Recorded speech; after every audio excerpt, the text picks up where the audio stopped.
spectacular moments. So I wonder what Farzetta thinks of this. Here's my 4 for the Philadelphia Mount Rushmore of superstars. I got Bednarik, Kelce, Iverson, and Clark as my 4 guys. Let's bring on Marc Farzetta. I want to get his take first on this, and then we'll talk to him about Kelce. You think Kelce belongs in that list? Absolutely. You talk about like it's maybe only in Philadelphia are you going to have an offensive lineman, a center, as a superstar for all the reasons that Jason Kelce talked about today. And Jason Kelce made a distinction today that I don't think enough people understand. And it's actually one that, I mean, I grew up with a brother. You don't always, you're not always your brother's best friend. You yell at your brother, you get mad at your brother, you fight your brother. I certainly did enough of that growing up with my brother, But Philly is always, it's always been the city of brotherly love, and that always gets thrown back in our faces in a sarcastic way. Jason Kelce summed it up beautifully today. He's like, truly a city of brotherly love. It said that's exactly how your brother loves you. They're honest with you.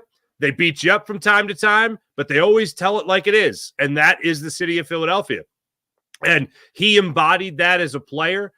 You could talk about the cliches of lunch pail to work and blue collar and all that stuff.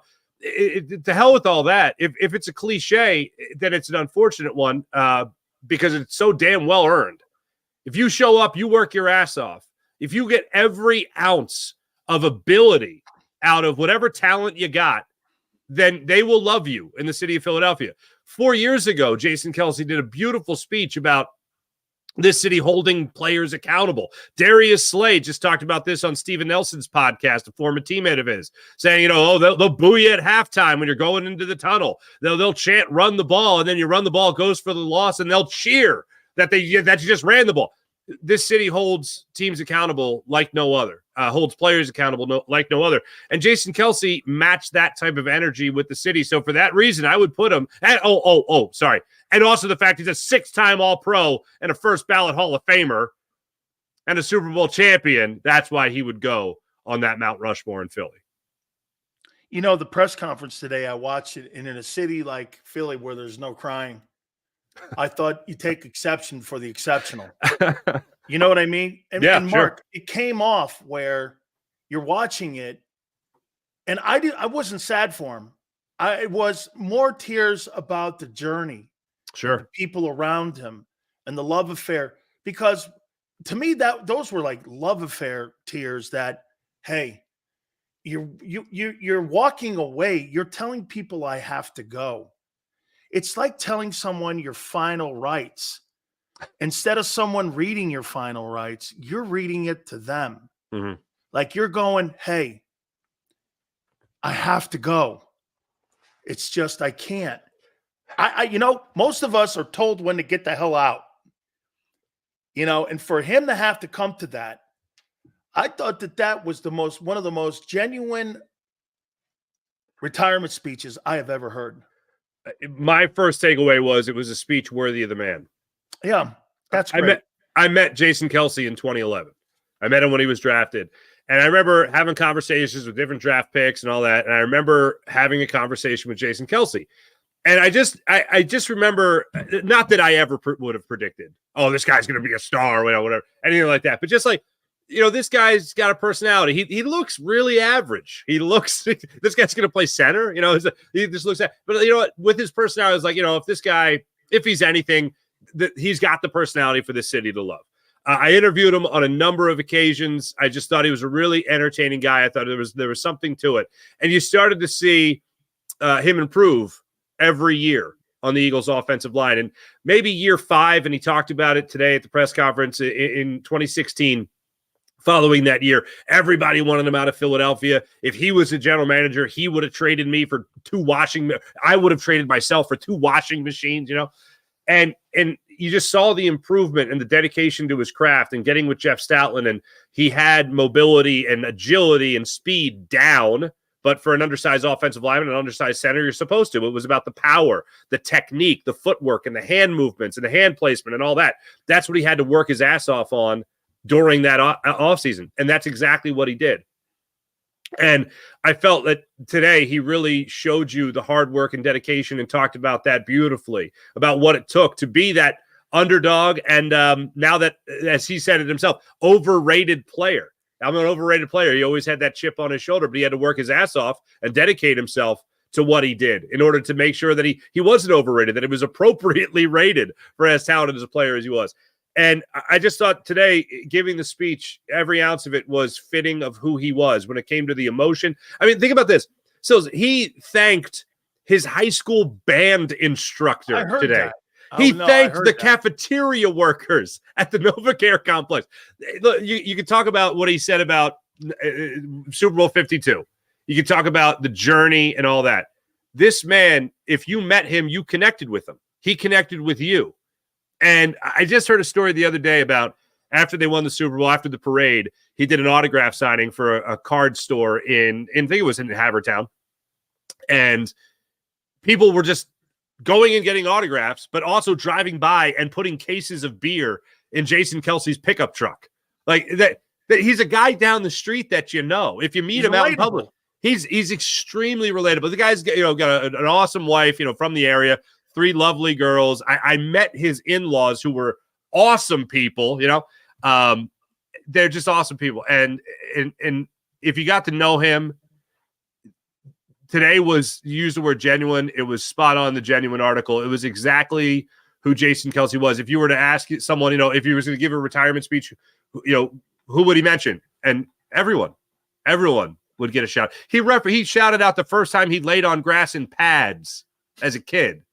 It was, I'll put it to you like this. I don't know about you, man, but I love history. I'm a history nerd and all that. And I remember years ago, there was a biography put out on the History Channel of Ben Franklin. And the biographer, one of the biographers about him said, when I got to the point in the story where Ben Franklin died, we're never supposed to admit this as biographers, but I got a tear in my eye. I shed a tear when Ben Franklin died. And I'm watching the speech today by Jason Kelce. And I'm thinking about the guy I met in 2011. I'm thinking about the career I just watched. And as a media member who has covered him, like, you're not supposed to admit whether or not you got emotional. I mean, I definitely had tears in my eyes watching him break down that much. Knowing that his mother and father were sitting right there in front of him, the sacrifice they made in their lives. It was a beautiful thing. It was a beautiful moment of whatever it was, 30, 35 minutes of him just pouring his heart out. I mean, just like he did on the football field, he left it all out there right by the microphone. No questions needed, really, after it was done. I thought it was perfect. Man, when you thank all the people that help you, man, you just look back and it's a village that helps, get to you where you are and where he is. And having played a microdot in that league and to know what he accomplished, to walk away from that and just to walk away from that clean, and you got your parents there, your wife there, your teammates there, your coaches there, your friends there, people from your past. Shit. I mean, it's impossible to say goodbye to that thing. I'm telling you, I say it's the worst divorce in history of your life when you leave the NFL or when you leave playing a game. Farzi, I played the game from the time I was 9 till I was in my early 30s. And walking away from that, people go, you're like, and I had to go around the world to play. This guy played in the National Football League for 13 years in Philly, in a city that revered him. Walking away from that, dude, is not easy. It's just, you can't just put it down. I mean, hey, people think you get in your car and go home. That's not what that thing was there, man. I mean, so when I watched it, now the pressure goes to Hurts. Is there more pressure on Jalen now to pick the baton up? Because Lane's not a very vocal leader. So is it in her? Does this put more pressure on him for teammates to look to be that more vocal leader like Jason? I liken it to this. If you have kids, if your kids are going on a trip somewhere, you want to know the adults that are going. You know what I mean? You want to be like, all right, who's in charge, that kind of thing. With Jason Kelce being there, they at least had a good chaperone. They at least had good, so you're always having that kind of concern. And I liken it to that because you just felt like they were in good hands. No, Marc, when shit hits the fan, you look over at the guy and he's over here going like this. You're like, okay, you're like, all right, Exactly. So look, I don't think Jalen Hurts is a vocal leader. I don't think that's in him naturally. Therefore, I don't want him to be a vocal leader, but he's going to have to pick his spots. You just can't be, all right, guys, we're struggling. Here's A.J. Brown. You're not the MC as the quarterback, okay? You got to be the guy that actually goes out there and performs. You got to be the headliner. You can have a middle act. To have a leader that's a little more stable. Yeah, I would agree with that. I would agree with that. And what I mean by that is I don't mean clinically unstable. I mean, I need a leader like here, Mark. And I think sometimes people, because of my hyperbole, that I go over the top a little bit with A.J. Owens. But my point about being A.J. Owens is this. I want a guy like Dungy's personality to be a leader. I don't want him to get too high when the highs are high, and I don't want him to be too low when the lows are lows, because that's leadership. Because you look at people that are even keeled. And I think when you're a head coach and a leader, you've got to have that balance. Mm-hmm. You can't have these peaks and valleys like AJ does. AJ's here. I hate you, Farzetta. Then the next day, he's asking you to come over and make him a pizza with pepperoni on it and sitting around, and we're going to sit around and watch Pinocchio all day. I'm like, hey, you know what I'm saying? I don't want that kind of swing. I want level-headed. Let me be emotional. Yeah. I'm the player. That's what I'm looking for. And I don't think Brown's a leader. What does it say about us that was your analogy? And to me, that sounded like a great day. That sounded like Pinocchio and pizza. Yeah, that sounds great. Yeah. Pepperoni, especially. Espresso, and top it off, right? For the capper, right? We're ready. Well, I mean, I don't want to, not in front of you. Holy cow. You know what, man? My grandma, my grandmother, Philomena, would have loved you, man. Okay. Oh, yeah, we got them all. Giuseppe's, Philomena's. Sure, yeah. The people that are in our Vitos. We got them. Hey, let me show you this. Look at now, this is my family where I come from. So that's God. The crew. Now, if that doesn't have the face of Sicily on it, nothing does. Madonna mia. Madonna mia. That is beautiful. That is beautiful, man. But yeah, you're exactly right. Like, you got to have guys that are those steady guys. When the water is going crazy around the ship, you got to be steady on the boat, and that's what you want in a leader. So to me, I don't need Jalen Hurts to be, guns a-blazing all the time. I don't need him to be losing his mind I don't need him in the last 4 or 5 games of the season to be losing his mind on everybody. I need him to be, as you said, steady, even keeled. For the most part, especially in this press conference, he is always even keeled in that regard. But in the locker room, you have to pick your spots. If you're a leader, it doesn't mean that you're not going to be yelling all the time. It also doesn't mean you're quiet all the time. You got to pick your spots. I've heard coaches talking about it in the past where you only have so many bullets to fire before it falls on deaf ears and you're ignored. But if you're a player that doesn't really say a lot, the moments that you speak, people will listen. And if you're the franchise quarterback and you're the guy and players see you going out there and putting it on the line, people will follow that. But it's a matter of getting everybody else mentally prepared through a week, especially through the end of the season when a team is struggling, to help keep them on the right track. I look at a guy like Jason Kelce and I say, because of him, and this is exactly why I did not put the Eagles out of contention in the early goings of the season. And this is even before they were 10-1. I did not think they were going to go through any type of Super Bowl hangover that everyone was talking about before the year because of the leadership, because of Jason Kelce, the number one guy of all of them. Yes, also because of Brandon Graham, also because of Fletcher Cox, also because of Lane Johnson. Now you have to have a new run here. It can't just be A.J. Brown speaking. It's got to be your franchise quarterback. I am not asking, I want to say this one more time, I'm not asking Jalen Hurts to step out of his comfort zone and all of a sudden grab some pom-poms and start waving them. That's not what I'm saying. But know the moments when this team is going to need to hear from their quarterback. That's what I would ask of Jalen Hurts. So, yes, Jason Kelce doesn't shift leadership with this team. Absolutely. It's not unlike we went through this in Philadelphia. We had a GM for our baseball team, Pat Gillick, who put together the World Series team in 2008. And one of the major things he did with this team was he traded Bobby Abreu. Now, I am not comparing Jason Kelce to Bobby Abreu, but what it did was it gave the team to a new leadership group. Now with this Eagles team, that's where Utley, Rollins, and those guys, Ryan Howard, that's where they took over. Now this team, in a sense, if Fletcher Cox steps down as well as which is expected, Jason Kelce already has. Brandon Graham, if he's even back with the Eagles, it's going to be on a maybe $1 more than the veteran minimum if he's back.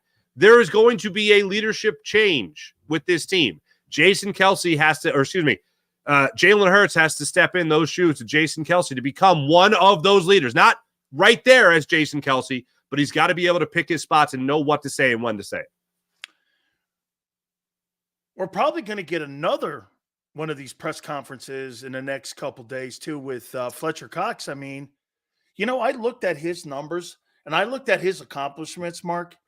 6-time Pro Bowler on the All-Decade team, Yep. Super Bowl champion, not a ton of 60 sacks. He's not up in the 90s like some of the Hall of Fame guys. However, all the metrics that you want to have in a defensive tackle when you're contemplating him being in that position and being in a conversation to have a conversation about getting into Canton, he's right there. His impact if he loses or if you lose him to retirement. And tell me what you thought of his career in Philadelphia. I mean, he was one of the few players that's been there over the years where the Eagles drafted him. And right before, I'm just thinking, just take Fletcher Cox. You get if Fletcher Cox is at that spot, you're taking Fletcher Cox. And it actually worked out on draft day that it happened. His career has been incredible. I know a lot of people look at the sacks, and I get it. Those are the flash numbers, but you know better than anybody, especially for a defensive tackle, that does not tell the whole story. You want to hear this, Mark? I think he is a more complete D tackle than Aaron Donald, and I'll tell you why. Wow. He plays the run. Donald doesn't play the run. Mm-hmm. He's been on defensive fronts that give up a nickel in yards per carry, 5 yards a carry. If you're the best defensive interior tackle and you're getting run the football on, I don't know how you make that conversation where this guy's one of the greatest defensive tackles and you can run at the guy and run him over, or he runs around blocks. That's, to me, what makes Sapp possibly the best 3 technique that's ever played, because he played the run, he sacked the quarterback, and it's kind of what Fletcher is, but not to that level. So there's no doubt Donald's one of the greatest, if not the greatest, defensive tackle, pass rusher.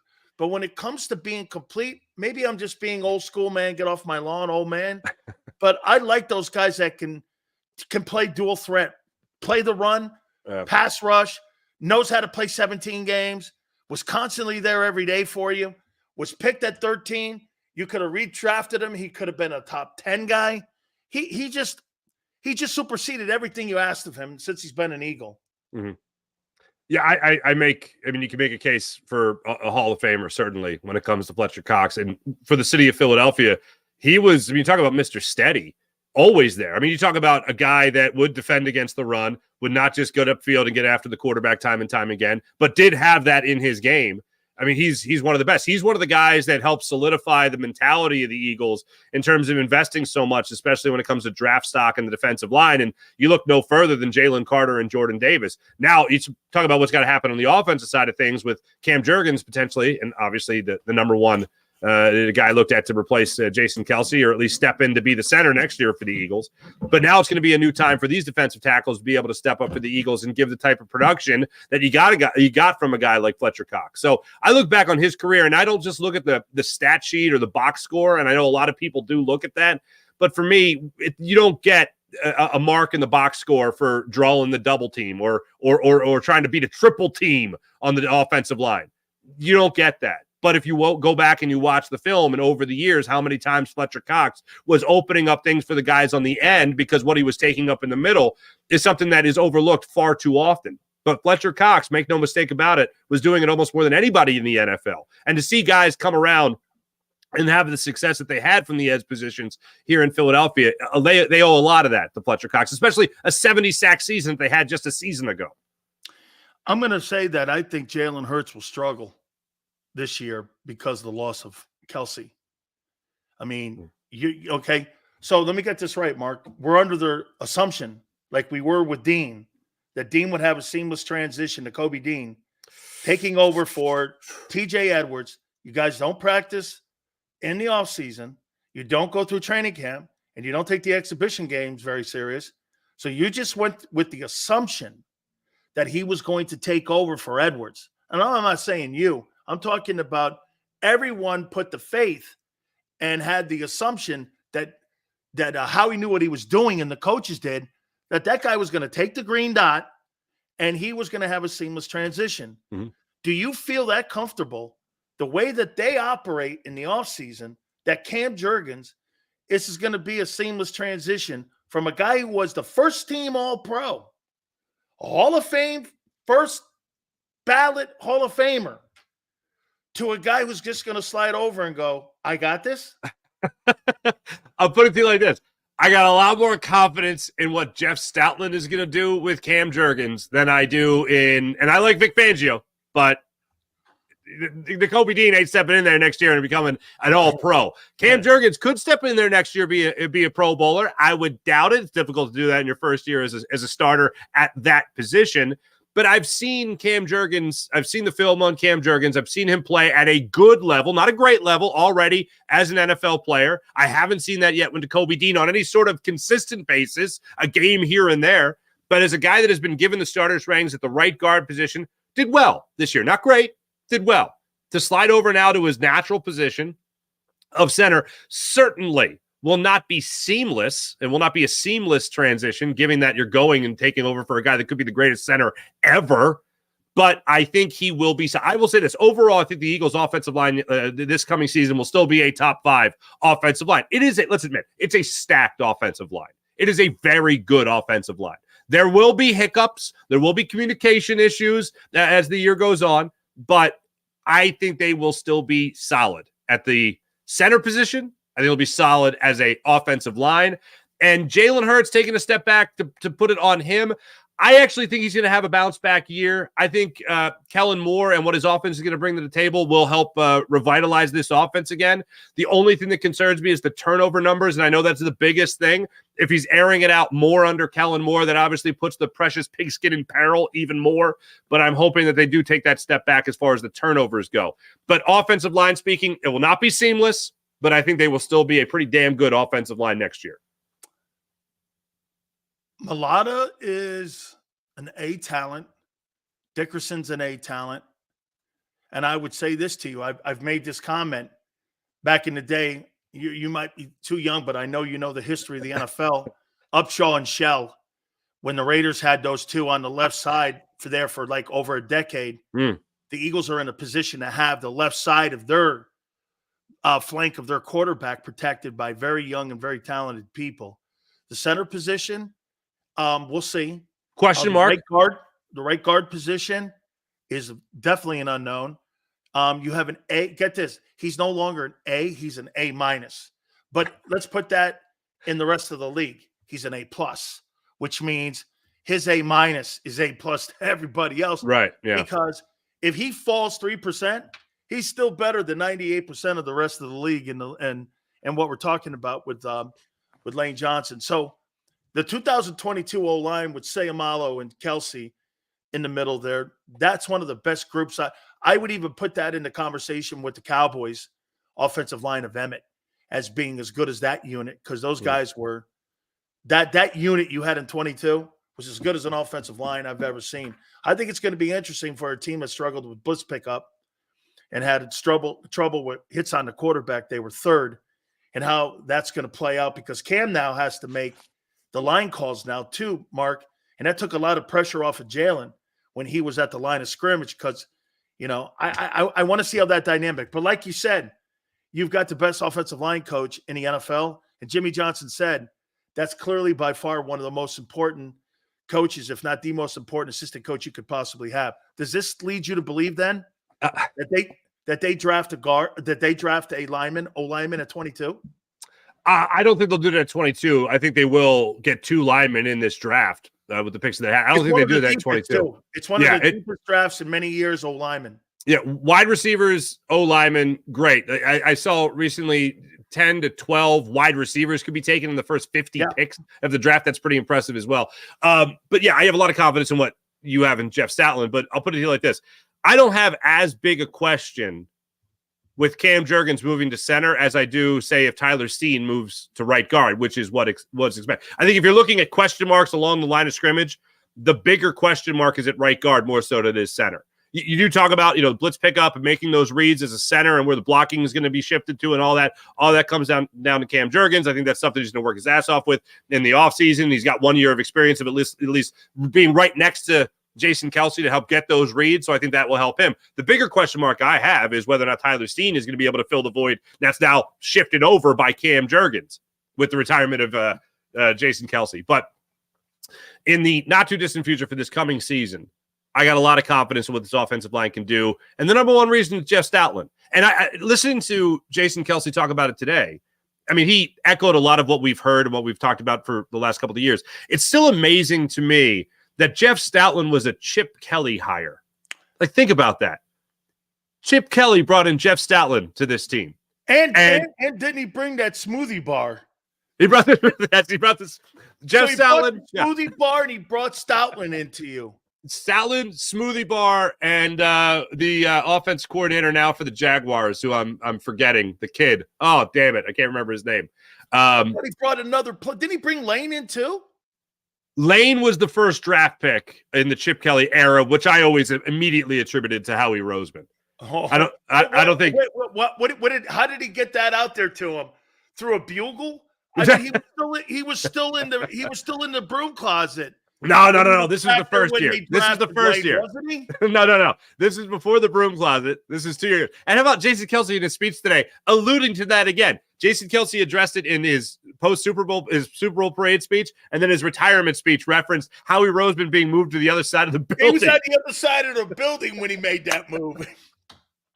Jason Kelce today. You think Howie Roseman was in the back of the NovaCare complex? Oh, Jason, you don't need to mention that. Didn't wrap it up. But no, I always attributed that to Howie because that was Chip's first year in the league. But you're right. The first pick in the Chip Kelly era was, yes, Lane Johnson.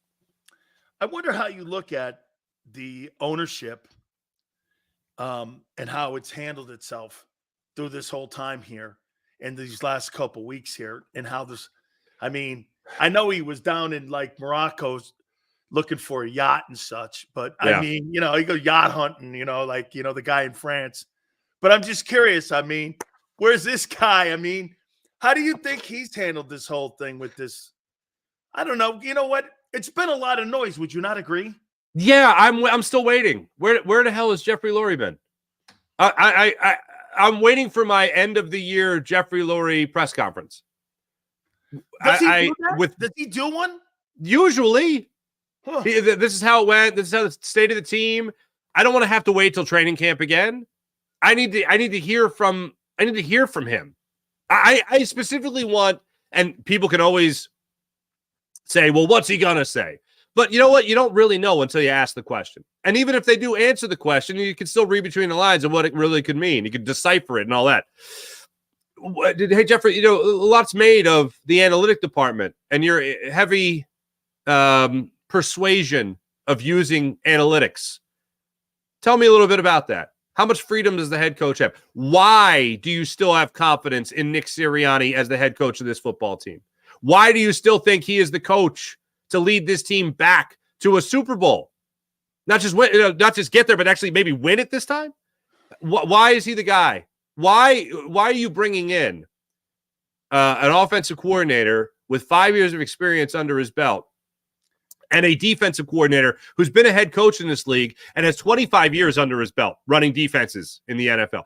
Tell me why the guy in the middle is least qualified from when it comes to an X's and O standpoint to be running this team. You tell me that. You tell me why.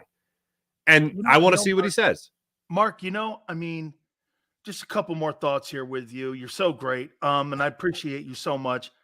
I heard something the other day, and this comes with Kelce too saying something, and Brandon and Fletcher, and, how they really liked Nick, and Nick was a good coach, and he's this and he's that. Well, if you really loved the guy, why didn't you play for the guy when it mattered? Telling me after the fact, Mark, how much you love somebody and you get your ass handed to you and you don't fight for the guy. To me, maybe this is my old school mentality and I'm not in this where, hey, man, it's good throwing flowers at people. But if you loved me enough, you'd have played hard for me when it mattered. Not when it doesn't matter. We're in the offseason and you get a chance to throw all kinds of bullshit at me and tell me how much, hey, the guy's a great coach. He's a super guy. Well, then why were you 1-7? Why didn't you play hard for him then? Yeah. So it kind of falls on deaf ears for me when I hear that stuff, especially in the offseason. Am I off base with that? No, not at all. I've echoed those same sentiments. I feel the exact same way. And going into the Giants game at the end of the year, the report was going into that game that, oh man, Nick Sirianni, he really gave it to these guys the night before and really told them how important this game is. You can still win this game, and no matter what, the division's still on the line. And at halftime, it still was with the Cowboys and Commanders playing the way they were. It's still on the line.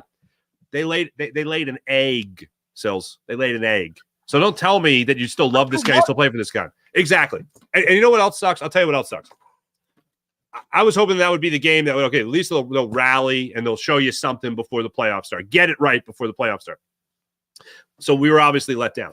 I would love, and we've heard, I think, let's see, Fletcher Cox, we've heard Britton Covey, we've heard a number of guys talk about how the end of the year and why the year ended the way it did.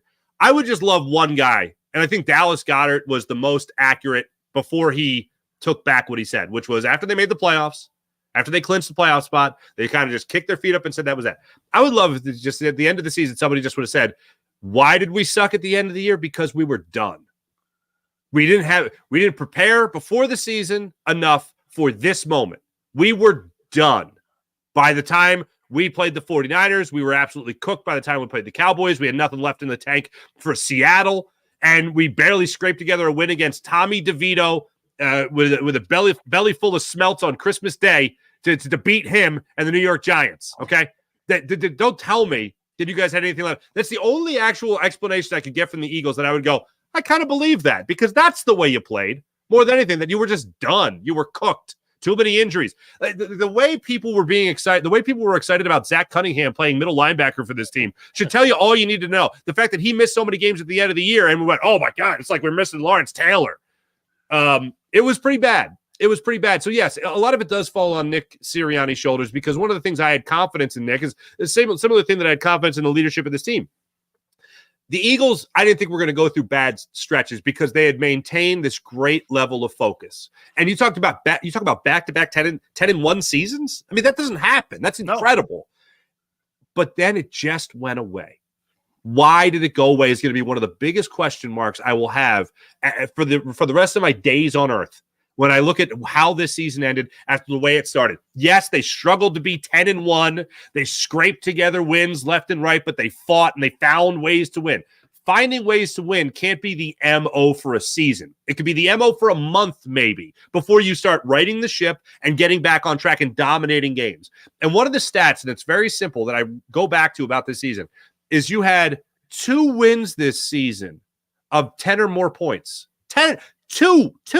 You had 6 a year ago. That's a team that's controlling games. A team that only wins 2 of those types of games in a season, that's a team that scrapes by. And that's exactly what the Eagles did. And we've talked about this almost every time we've talked, my friend. But man, if Nick Sirianni isn't calling plays, and if he's not getting the team focused, and if he's not stopping the bleeding, and I'll use one of Jeffrey Lurie's speeches, one of his phrases, if he's not showing emotional intelligence, then what is it you say you do here? And that's another question I'd have for Jeffrey Lurie. All throughout the season, we heard how it's Nick Sirianni's offense. Now it's Kellen Moore's. So what does Nick Sirianni do? What does he do? I'm going to leave you with one more. I got one more question for you. But from what I'm going to do this year in the season coming up, I'm going to take a section from the Washington Post. And every time I see a lie, we're going to start doing Pinocchios for all the lies that the general manager and the head coach has. And Nick, that's 3 Pinocchios. So we're going to be doing that all year long with Pinocchios. Now, I want to say this to you because I know you like, and I do too. I like our guy, Bill Colarulo. He's a Paisan and all. Yeah, of course. Yeah. One of my favorite things to hear is when like little kids, like they want to buy like a toy or something. Hey, Mom, can I have the G.I. Joe with the Kung Fu grip and the one that goes in like, is the big Tonka truck? Sure. Can I get the fire engine one? It's a little expensive. So like, I want to get that Rolex, man, but I got to wear a Timex. So, when I go on the market for free agency here real soon, and Patrick Queen is $20 million, or Anton Winfield Jr.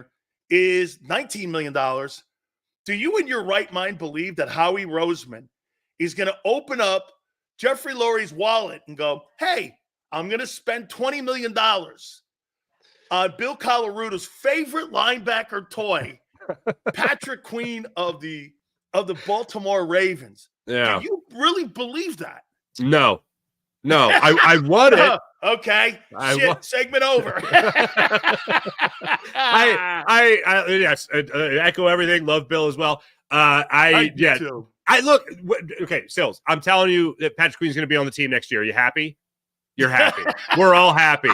We're all ecstatic. It ain't happening. Wait, on March 4th? Yeah. Yes, it ain't happening. I would love it. Me too. But it's like, what are these things? It's like, what do you want them to do and what do you predict they're going to do? Hey, Marc, well, unfortunately. I want them to, I think, and they have the money to, but will they? No. It's not happening. No. This exactly like here's the thing. Like what I root for and what I predict are two totally different things because you don't want to mislead people. And good Lord, I look, that's not a valuable position. You mentioned Rolexes to people that don't even wear a watch. I mean, come on, this is so out of the Eagles' league. It's so out of it's just not something they do. The idea of them wanting to bring back Chauncey Gardner-Johnson, old CD Deuce himself, I'm open to that. Is it a Patrick Queen thing at linebacker? No, but they need a safety, and Chauncey Gardner-Johnson played really well in a Fangio-esque system. But you know why they want him back?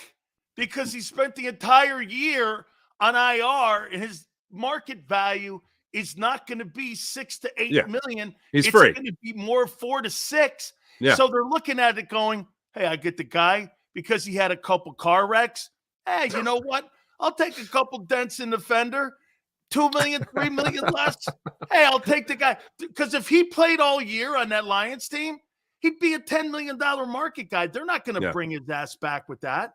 Yeah, no. They're getting a discount price. This guy shops at the dollar store for defensive players. Hey, if you're a defensive lineman, if you're an interior defensive lineman, you can make money on this team. Yes. If you're a linebacker, not happening. You're a safety, not really happening. If you're a corner, they'll pay you. You might not be that good, but they'll pay you. It's the weirdest thing. This is like the place where you see when you go to a guy's house, you open up the refrigerator door and it says generic milk. Okay? I mean, it just says ice cream or beer. It's just there's nothing else on it. It just says beer. I'll give it to you like this. All right. One more analogy. I'll give it to you like this. It's like going over a friend's house who's a wine connoisseur. And you go, I could go for a beer. And they give you a Hurricane or a Pabst Blue Ribbon. Okay. They give you a Colt 45. Is that Ripple or Thunderbird? What is that? Holy cow, that's what it is. I thought that was Cake Bread Merlot. No, it's Thunderbird. By the way, it's Mad Dog 3030. How you doing? Yeah, I could go for. Wait a minute. Where's the cake bread you promised me? That's Mad Dog. The cake bread. I owe my marriage to Mad Dog. Thanks for bringing that one up. Hey, one last thing here on the Mad Dog. When I was a young kid, I didn't realize what that thing was. So I got like 3 of them, and I didn't realize they were $2.04. So I gunned like 3 of them. Then I went and had 18 White Castles. All I remember was breaking grapes in my shower. I know you didn't need to hear that visual, but let me just say this to you. I have never in my life thrown up more in a shower and stood on a hill of grapes. Oh, good God, my friend. Hey, I was so sick, dude. Hey, this is good.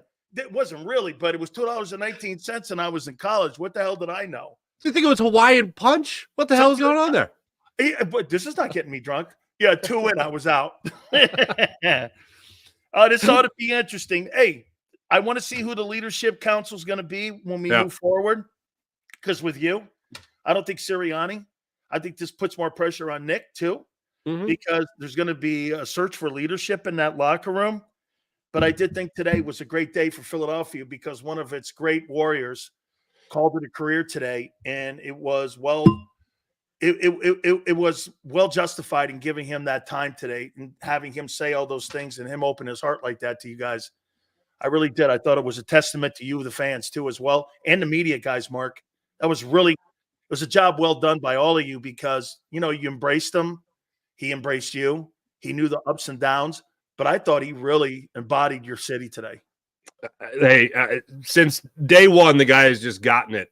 And I think every athlete that goes through Philadelphia needs to listen to Jason Kelce. And if you've heard a lot of things about Philadelphia, and I've talked to athletes that didn't know anything about Philadelphia before they came here, number one thing, just Google Jason Kelce. Not anything he's done on the field, because chances are if you're a player, you've seen that already.